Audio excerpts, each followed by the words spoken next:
So here we go. So what an amazing perspective, giving a wedding speech 2.5 years after actually being married. All of you should have known that something weird like this would happen to me. But speaking of perspective, we have people from all over the world here tonight. And so I'm going to go through some of them really quickly. And this is true. We have people from Germany, Dubai, Norway, California, Colorado, Illinois, Texas, Pennsylvania. There you go. Thank you, Clinton. New York, North Carolina, and of course, all right. And of course, Virginia. Specifically Boonesboro. Boonesboro. But yeah, so what an amazing opportunity for a group of people with very little in common to come together and to collectively wish Seppi the best of luck for choosing. You all know where I'm going with this. And this is going to be a theme throughout this talk, by the way. For her willingly choosing to spend the rest of her life with me.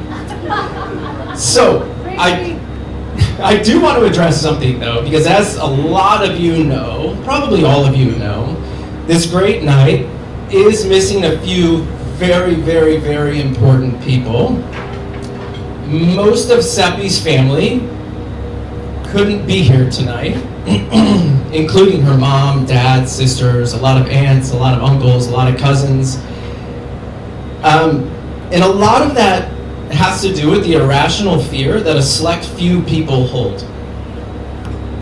And I hope that you all will be able to look back at tonight and kind of see it as a small example of how truly irrational, silly, maybe ridiculous that those fears really are. Because we all have so much more in common than you might think. And in a time where diversity tends to be feared, I hope that tonight can be a symbol of cultural unity.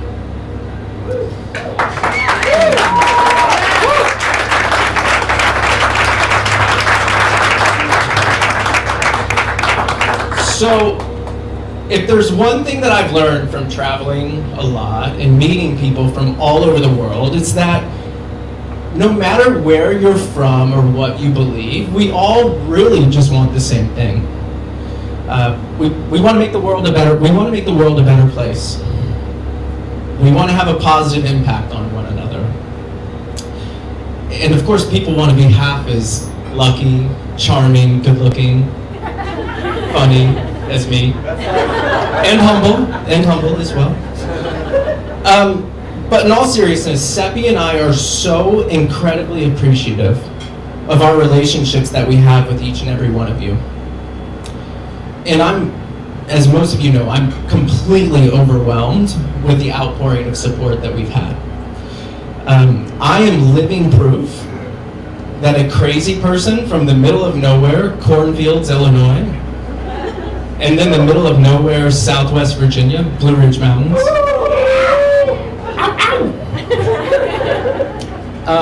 can actually achieve something with their life if they surround themselves with the right people.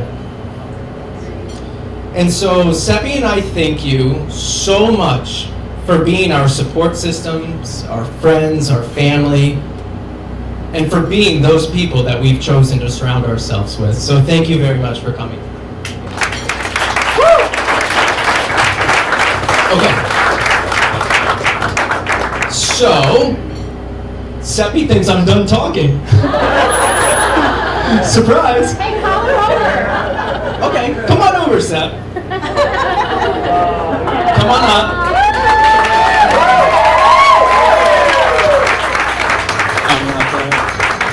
I'm not done.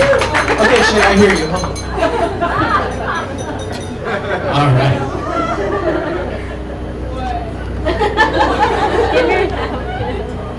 I'm under this bright light, and you look so good that you should join me for a little bit. So anyway, she thinks this is the end of my speech, and I practiced it with her, and now she has no idea what I'm about to say. But I always have to keep her on her toes. That's so important.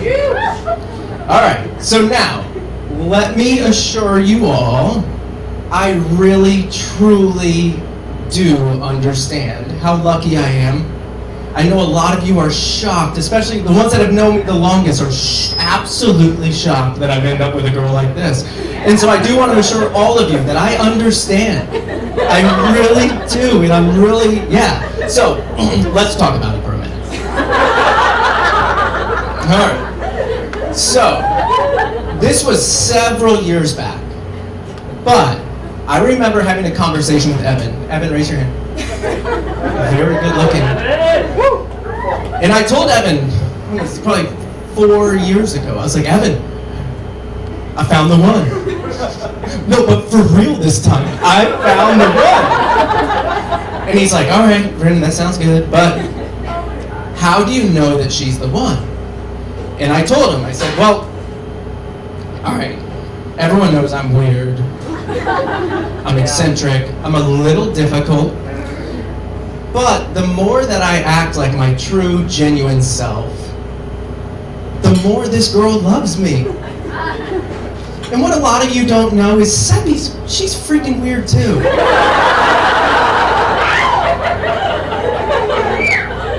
And the more that she is her weird self, the more that I love her. And so I get to be this totally raw, unedited version of myself, and the more that I am, the more she loves me. Like, I don't get it, but I'm gonna take it. And it must have been a sufficient answer, because here we are. And so now I'm looking back on it, and we've been married for over 2.5 years, and I think my answer would change a little bit. And so now, how do I know that Seppi is the one for me? And a lot of you married people might be able to relate to this, but she has way too many videos of me on her iPhone, singing in the shower, talking to myself. I talk to myself a lot. But then again, I have a ton of pictures of her asleep on airplanes, on long airplane rides. So it's more of like a blackmail thing at this stage, but it works. It works for us, so it's all good. And again, let's be honest, I know being my life partner is not easy. It's not. I'm weird, I'm crazy. My brother-in-law, Guy, he calls me the firecracker. Love you too. I am the firecracker. I'm always looking for an opportunity to mess with Seppi, to keep her on her toes, or, like I'm a big sports fan, I keep assuring her, like, no, but it's the playoffs. I have to watch this game. And she should know by now that if you watch enough sports, it's always the playoffs. And hockey's my new sport, by the way. I just want to be Canadian, that's all. But on the other side of that, on the flip side of that, being Seppi's partner is ridiculously easy. Yasi, you may know this. Seppi really only needs 3 things. There you are. An internet connection, Ruffles chips, and cheese puffs. That's all. It's so easy being Seppi's husband. It's ridiculous. So that's the key to success for all of you people out there. But in all seriousness, Seppi, hold on for a second. You are my biggest fan.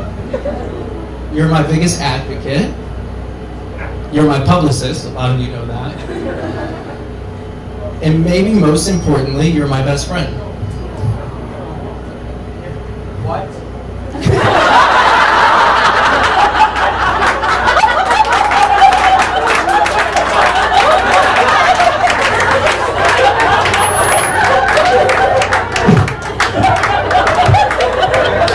That's exactly what I needed.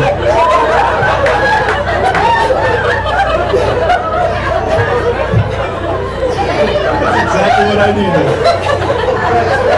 Except that you are my second best friend.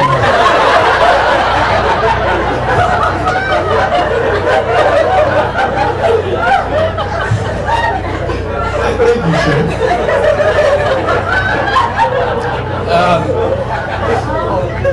All right, we're coming close to the end, I promise. It's almost over. But, Jesus.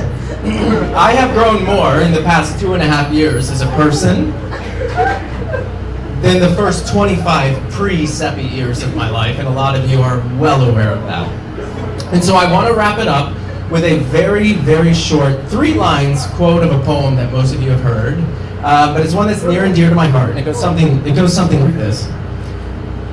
2 roads diverged in a wood.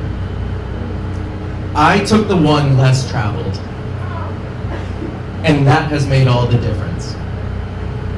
And so Seppi, I love you so much, and I'm so honored to be your partner on this road less traveled.